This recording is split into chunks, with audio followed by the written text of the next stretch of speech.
thirrje edhe një herë zëdhënësve të vetofruar që të mendohen disa herë përpara se të shkruajnë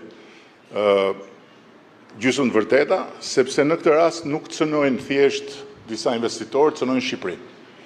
Cënojnë Shqipërinë pasi dihet se kush janë investitorët, të cilët janë njerëz me reputacion dhe mbi të gjitha njëri prej tyre është njeri që për arsye krejt të tjera shikohet nga gjysma e mediave në vendin e tij dhe në vende të tjera si armik i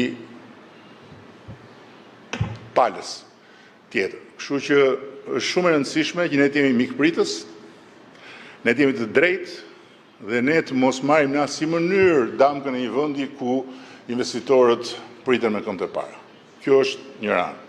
Ana tjetër është nuk ka asnjë shans që investimi të ndalojë sa kohë do jem këtu.